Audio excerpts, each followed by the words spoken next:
Tom.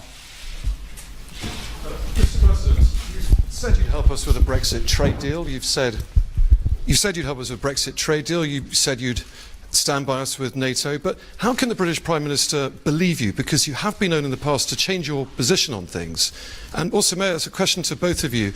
People are fascinated to know how you're going to get on with each other. You're so different.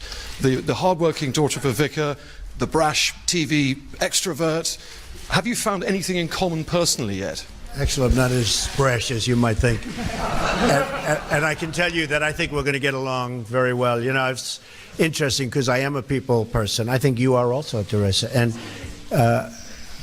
I can often tell how I get along with somebody very early, and I believe we're going to have a fantastic relationship.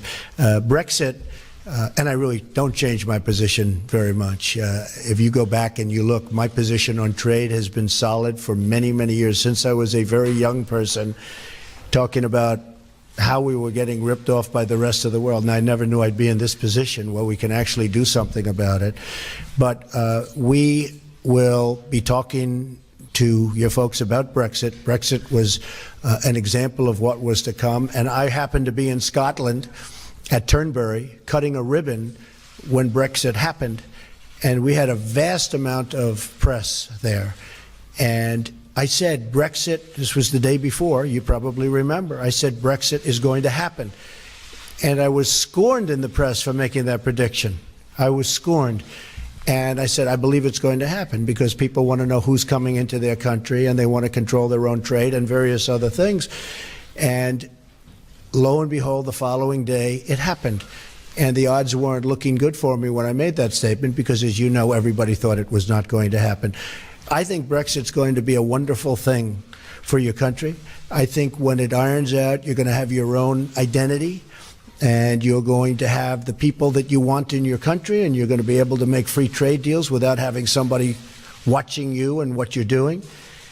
And I had a very bad experience. I had something when I was in my other world. I have something in another country, and getting the approvals from Europe was very, very tough. Getting the approvals from the country was fast, easy, and efficient.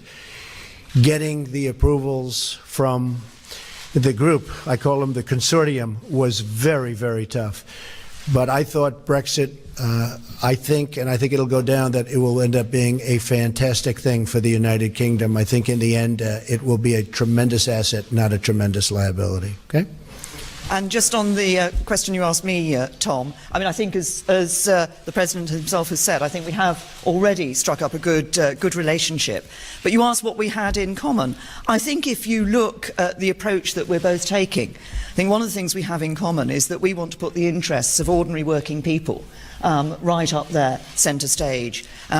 Those people who, they're working all the hours, they're doing their best for their families, and sometimes they just feel the odds are stacked against them. And it's that interest in ensuring that what we do, that the economies, our economies and our governments actually work for ordinary working people, work for everyone in our countries. I think we both share that. Thank you very much. Thank you. Thank you very much, everybody.